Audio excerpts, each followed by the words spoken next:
Hi, you've reached the Caldwells. Please leave a message and we will get back with you just as soon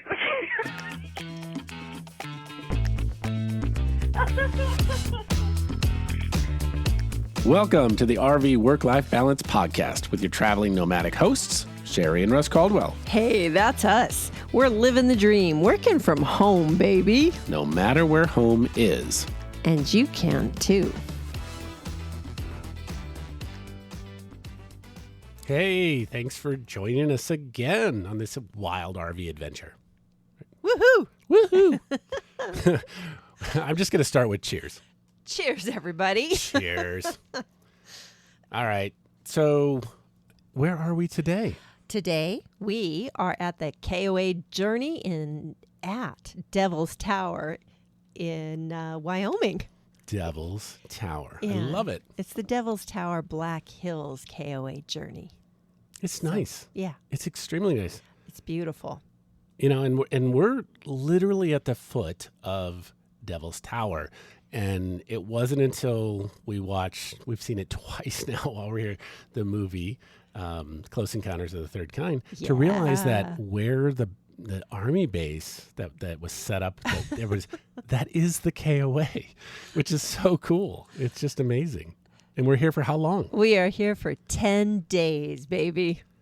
It's so incredible to be waking up every day here at this place. Like you open the blinds and look out and there it is. It's just stunning. And it's an incredible view. Yeah. It's right there. Right there. It's incredible.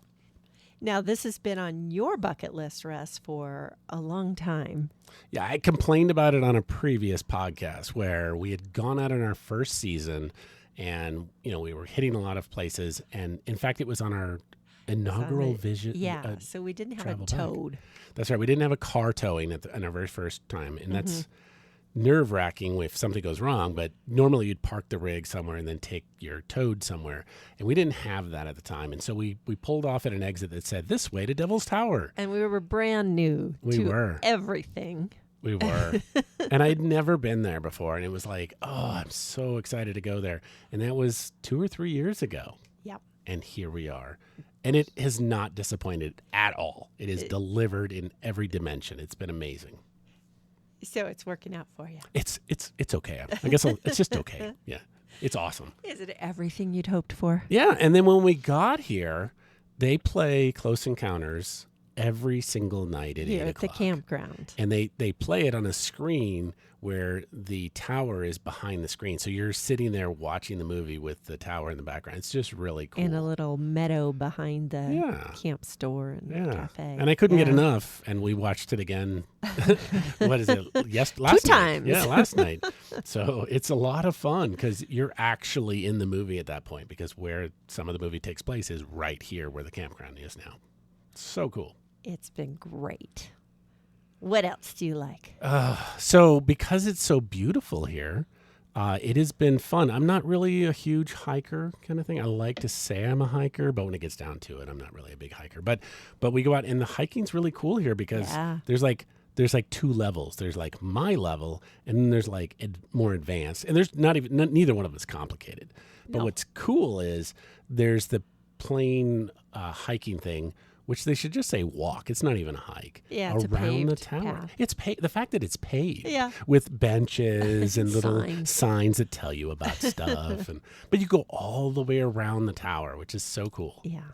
And you get to see the boulder fields and you watch people climbing on the mountains. And that was our first time up. Our first up day, there. yeah.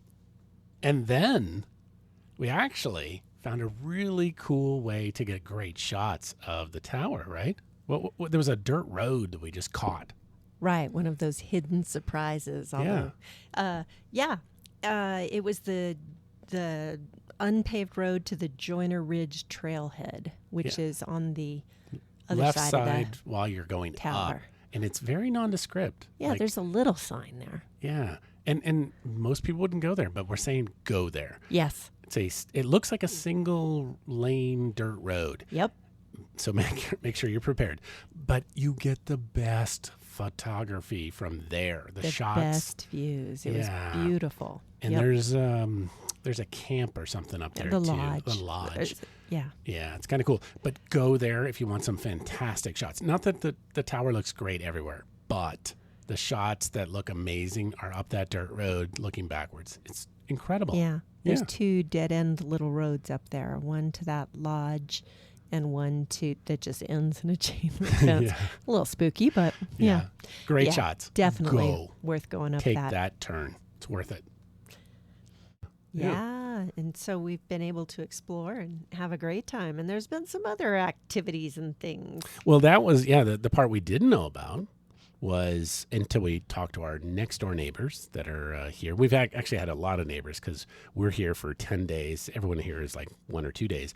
But our current neighbors told us about the car show that was here on the weekend. Yeah. Which was so cool. So we wandered over to the car show today, and this classic car show is really cool. So we didn't have to go far. It was nice.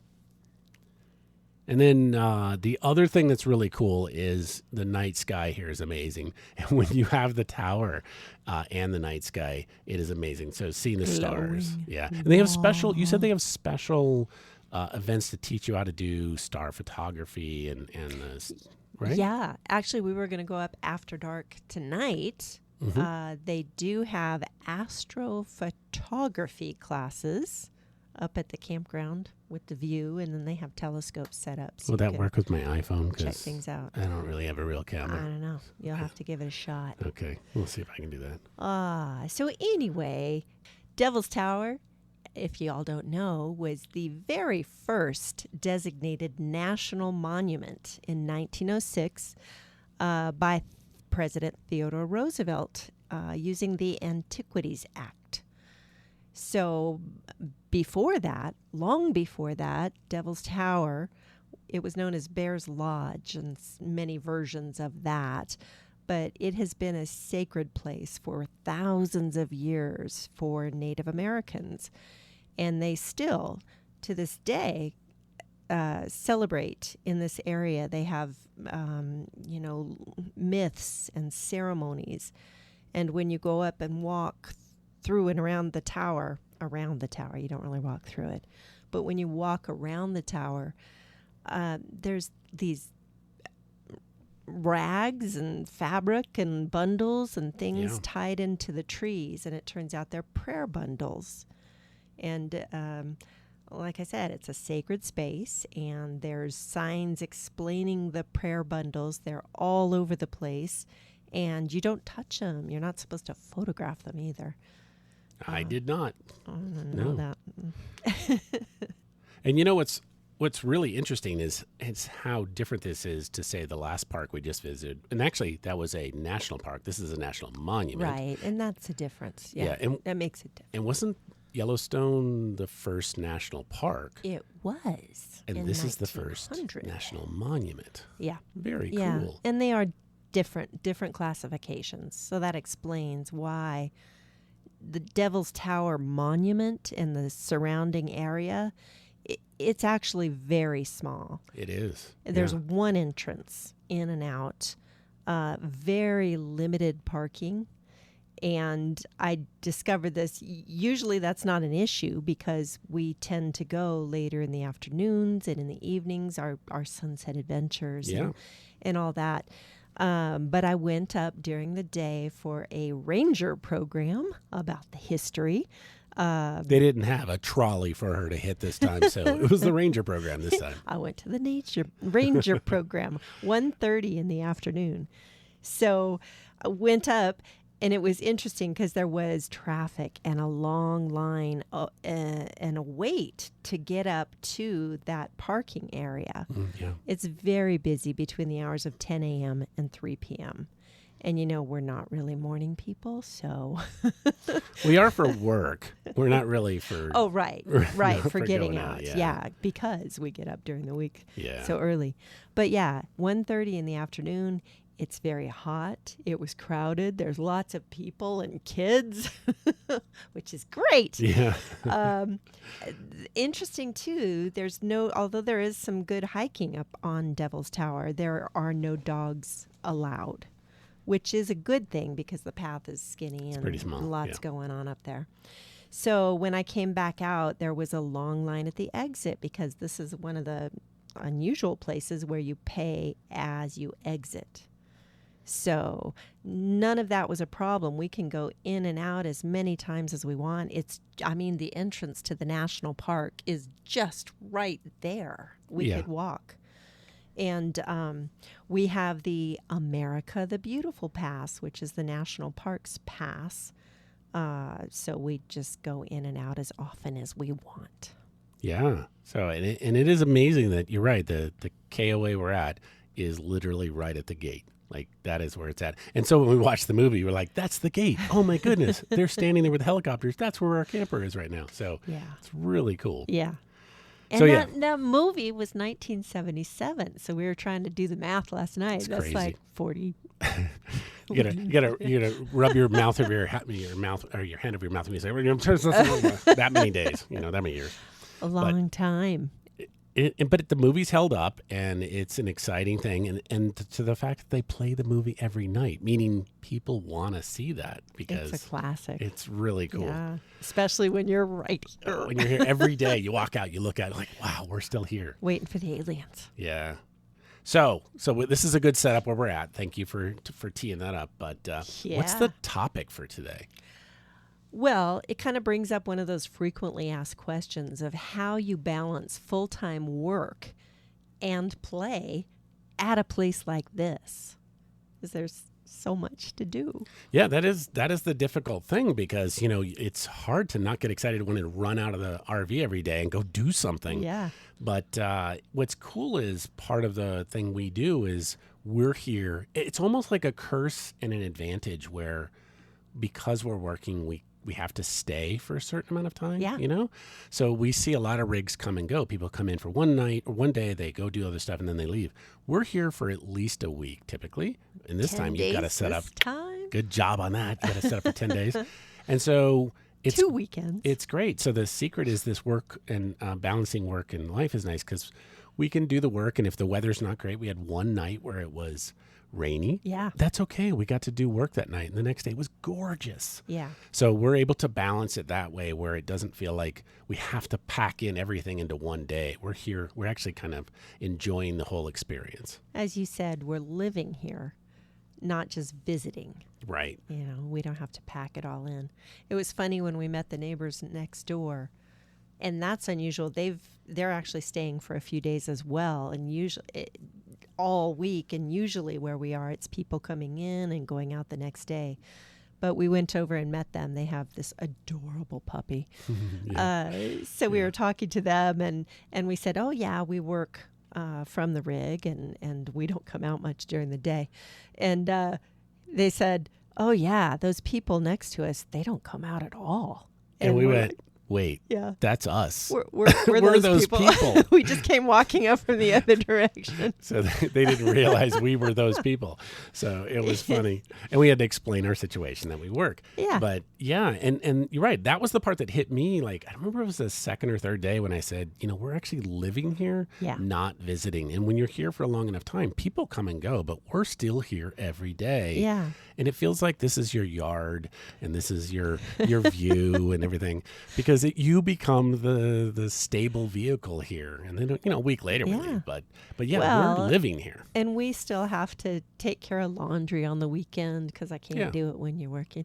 And we talked about that. Yeah. And, clean up and your regular workday things. Well, everybody else is here on vacation. Yeah. So they're out cooking s'mores and, exactly. and doing the things. We don't have the fire every night and all that kind of stuff because we're living here.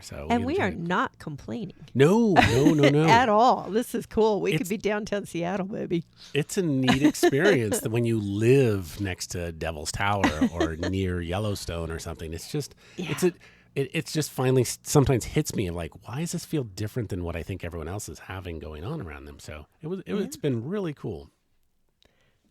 What's another way that we balance all of this work and play? Oh, there's so many, but I guess it would really get down to a flexible schedule, right? Would be where we have the morning work and the kind of calls and the Zoom stuff we have to do. We do a really good job of breaking up lunch. Lunch is kind of a key thing. One of us ends up making lunch depending on where what we're doing. If my schedule's light, I like to make lunch anyways.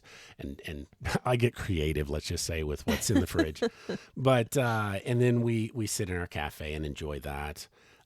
If we can get out, that's really good. I'm like a dog. You got to take me out occasionally. Get a little walk in. Yeah. And then you've mentioned it many times. The Sunset Adventures is a big thing for being flexible of like, hey, this is the night we're going to go do this. Yeah, we start early in the day so that generally we can end in the late afternoon and have time to go enjoy a sunset adventure. And then, enjoying the night sky as well, because as I said, we're not really morning people, all about the sunset versus the sunrise. Yeah, and the sunset in the last few days, we're planning for that to be one of these things. The night sky is the sunset adventure, right? Yeah, tonight. Trying to take cool shots of the stars with Devil's Tower is just one of my goals. And the aliens. Oh boy, if we get an alien, that'd be awesome. So yeah. So what else do we do to kind of make this work? Well, I think a big factor in our balance is most of the time we cook at home versus dining out. I mean, there are times when we are in a place where we go out quite a bit. Yeah, it depends on the location. You're right. We've mentioned this before too. We think we actually cook pretty good. We do. It's really difficult. We go out and occasionally we're like, man, we could have done better than that. But you're right. When we were in Vegas, it was some great meals in Vegas, and that was fun. Lots going on. When we were with family in Walla Walla, in Washington, got some great chefs in the family. So great meals there, and then going out is fun as well. So that's awesome. Yeah. So my brother's an awesome chef. So love to have him cook as opposed to us cook. Thanks, Scott. And when we're out at events with the FMCA or the AIM Club, we're doing both next week. Yeah, we've mentioned that a lot. Yeah. Camping with the AIM Club at the FMCA convention. I always think it's funny when we say camping, Yeah, like, well. It's not really camping. It's like living next door. When they're providing awesome food and entertainment and you're in your rig, it's like you're up a level. In a big caravan. Yeah, with a big group. so fun. Yeah, it really is. Yeah, and then occasionally we get to actually connect up with friends depending on where we are in the country. Mm-hmm. And so we've had, met up with friends in Arizona, our good friends Jason and Delynn from our Not So Perfect Life. They have a great YouTube channel. So they've reached out to us a couple times when we happen to be near them, and we've had dinner a couple of times. 2 times. Yeah. Last year we were in Williams and met them, and no, they came up to Williams, the Roadkill Cafe on Road Seligman. 66. That's right. Oh, right. Seligman. Yeah, Arizona, which is the town. Seligman is the town that was the basis for the Pixar movie Cars. And so there's a lot of Cars memorabilia. It's a cute little town with like one stoplight, but it's got a restaurant called Roadkill Cafe. Yeah. It's pretty famous, apparently. We went there at least twice. Yep. It was so fun. Yes. Fun place. And Jason and Delynn came with their son, and we had a great time there. So yeah. And then this last time we came through Arizona in the midst of our breakdown adventure. Yep. We met up with them in Jerome, Arizona. That's a neat town. Oh, that's a ghost town. Yeah. It's a town hanging on the side of a mountain kind of thing. Yeah. An really old neat mining town. And there was a Ghost Burgers place or something. Haunted hamburgers. Haunted hamburger. They took us to. And it was really good. Really good. So much fun. Yeah. And so, that's the kind of stuff we do when we meet up with friends. We got to go to. They take us great places, or we take them out, or whatever. But it's always fun. But what else? Well, normally in our schedule, we are cooking at home versus dining out, and it works out really well because it gives us time to do everything and balance, and we're not spending money, we're not waiting in line, we're not waiting for service, all that. Yep. But that does bring us to provisions and preparation, and like cooking in versus dining out. Well, I'd have to admit that this experience here for 10 days at Devil's Tower, Wyoming, it's been a total fail on my part that I was not really prepared. We didn't have any food. And then when we got here, it's like the closest Walmart is 45 miles either direction, which is more than an hour. Not that I love shopping at Walmart, but if there's no Walmart, there's not going to be anything else either. However, Yeah. and what we have here is the Campground Cafe, hamburgers and hot dogs, right? Yeah, and I got to say, I got to give you credit, though, because it feels like this is the first fail. Oh. And even the fail isn't bad. We always jokingly say, we always got soup in the thing. So we do won't have starve soup. or No. anything.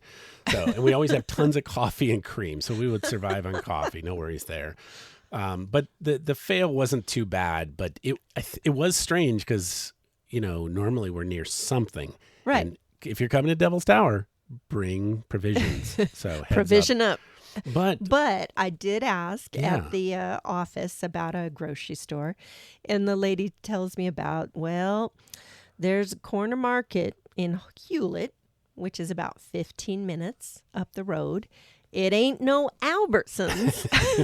So we're like, great. yeah. So we did go up there. We did. And it was so when the bar is set with it ain't no Albertsons, we're like, oh no, this is like basically a gas station with like some candy and stuff in it. But it was a surprise because it was a cute little store and had great choices. For every area, it had good choices of stuff. Great Yeah. food. Yeah. They've leveled up for their clientele, I guess, in this area, visitors. We had fantastic steak choices, Yep. Hamburger choices, like Fresh fruit and veg. Yeah. Yeah. Well, So- veg.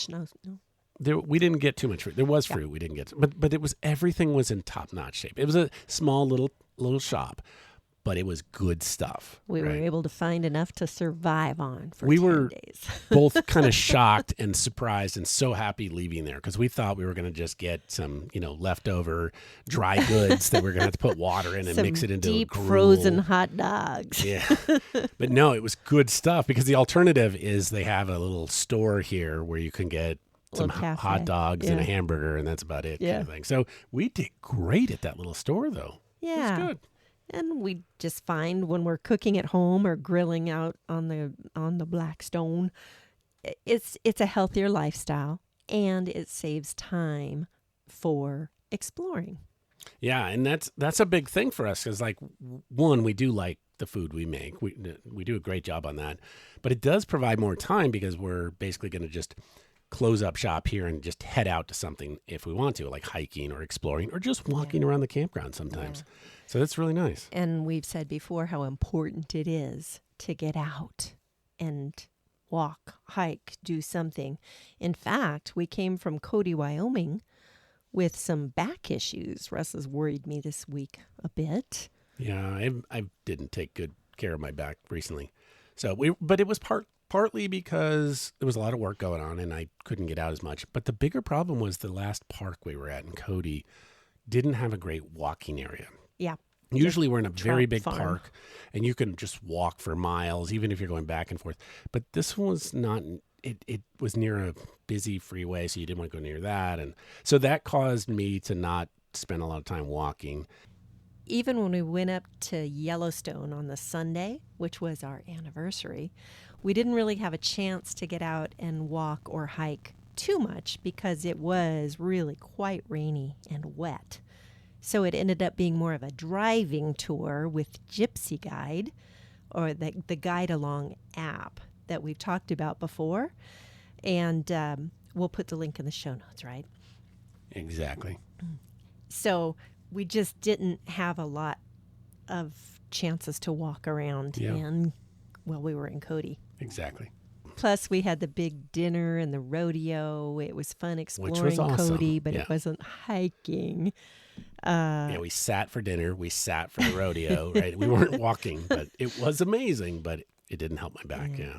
Followed by a 6-hour travel day on Saturday. Yeah. And that was an awesome trip. That's right. And I don't think we even planned to talk about this, but the travel day for 6 hours, 6 hours is 6 hours. But when it's 6 hours over, what was it, 10,000 feet we went up to? 9,665 feet Yeah, at so- the pass. So we had to go up. I don't remember the name of the Cloud pass. Peak Skyway That's why you're so good at this. from Cody, Wyoming to Buffalo, Wyoming. Yeah, that was pucker factor 10 An on the drive. adventure. Yeah. So that 6 hours was a little more exhausting because the focus was, it was difficult on the way up because A it little was more tense. lots of straight up with the rig and being behind slow people, which is difficult. You and- talk. And then you get to the We're top. slow. Yeah, you get to the top, and then there was like huge road construction where they stopped us and had one lane, and it was all dirt. They had dredged up all of the road. Like a mile or two on an unpaved highway. Yeah, so we're at the top of the mountain. There's no road. And then you have to go down, and it was high grade, Oh, and that was difficult. it was a trip. It was interesting, yeah. So by the time But it was beautiful. it was, and I said by the time we got to the end of it, I was like, okay, that was difficult. The second time's probably not as bad because we didn't know what we were going to do. Every corner was super tight, and it was like, watch out for this and watch out for this. And so it was beautiful though, and it was a good Never day. seen Luckily. so many dangerous curves ahead and this and that. Yeah. But yeah, we don't have to go back that way. We're just going back on I-90 to Gillette. But when we got here, it was cool because there is good hiking here. One, the campground's big, so it's lots of room to walking. But then we were able to do, we've mentioned one of the hikes we did, the easy one around the tower is like a mile and a half, paved. It's really easy. It's beautiful. If you just do that one, you'll be stunned and you'll have great photos. It's awesome. But then we decided to go back, and my wife loves to level up, so it took us to the Red Beds Trail, which is double that. It was like 3 miles, so it's even further out. And worse than that, it's all just a dirt path, and you have to wander through rocks and grass. And I kept expecting snakes, but we didn't have any snakes. That was no good. snakes. And it was good, and we made it. And there was a lot of elevation. So when you do the top one, you just stay at the same elevation. It's not too hard. Yeah. You do the red beds for 3 miles. It goes way down to the bottom, all the way down to the road, in fact. Yeah. And then all the way back up. So you Yeah, get a lot not to more the top, workout. but to No, the visitor center area. It was good. Yeah, It was well, real good. yeah, we could level up and go climb the tower. Yeah. Well, that's and then- not climbing. That's like serious rock We were climbing. watching people climb that thing. rappelling and all that stuff. It's scary looking. I don't know how they did it. And then while we were here, we read the article that some 6-year-old girl just did it. Yeah. I'm like, now I feel really bad. I'm like, how is everyone on the planet able to climb this thing? I can't even look up at it. So No, that 3-mile hike was was good. there's some talented people climbing these things. So it's incredible. And it does look Easy. cool. Not for me. Yeah, for me. you have to have the equipment for that type of technical climbing. Yeah, like Serious. helicopter. Yeah. There you go. That'll work. It is interesting that our lifestyle is so much healthier, and we've heard this from other people. Well, for example, when we started this journey 2 years ago, full Yep. time, I was on 2 prescription medications. Now, 0 prescription medications. Which is good because you said we're not near a Walmart. So that's good. I know. Or CVS. Or CVS. And that was approved by my doctor at the medical exams in June. So Yeah. no back problems until recently when we got a little lazy. And If- Cody. Yeah, you're right. And We then, we've heard that from other people when we Yeah. started, and it didn't click until it happened to us. People said, "I used to be on all these medications, and your stress level is different. How you eat and what you Yeah. do Yeah. changes everything about it." The And pace of we are life. seeing the same thing, which is really incredible. So we can confirm from our side, we are seeing that same thing. Yeah. Although we realize when we get lazy, like when I get lazy and I don't do the walk, my back Right. definitely reminds me you need to keep walking. And of course, you would always check with your doctor before discontinuing we're not- any medication. We are not telling you to Yeah. change anything. Yeah, Yes. yeah. So if we're trying to wrap up this episode, because it's a really cool place we're at, I could talk for hours about Devil's Tower, but like the three things that kind of pull it together for work-life balance. I guess I would put them into these kind of categories. Number one, flexibility and embracing all things about being flexible, right? And we've talked about some of those Get things. the work done, make little escapes during the day. Yeah. It's okay. Just get the work done, right? Yeah, because, especially here, it's hard when you look out the window at the amazing, like, I want to go out and play. Yeah. So just, you got to, work that in. And in fact, we sometimes if it, like you pointed this out, I'll have schedule that's really busy in the morning. We'll have a relaxing lunch. We'll walk out. That's being flexible. Yep. And then I'll do some more after that. So whatever works for you and your schedule. Yep. The second thing is going to be like eating healthy. And we have mentioned before, dining at home for us, we feel healthier. We love the food we make. And doing your proper planning and provisioning for that. Yeah, make sure you've got what you need, as we've learned here. And then the last thing is kind of related to what we're just talking about, right? The exercise, anything dealing with any kind of concerns of your medical issues. And for us, that turns out to be walking, hiking. And you do a lot of working out in the rig. Yeah. But, I just do the walking and the hiking. Yeah. My small space workouts. So our goal with the RV Work Life podcast is to share what we're learning about living, working, and traveling full time. And finding that balance. Yeah. And we really want to thank everyone that's been listening to the podcast. If you've enjoyed this and you are interested in more about it, please check out the show notes where we've included any kind of links related to where we're at or the products.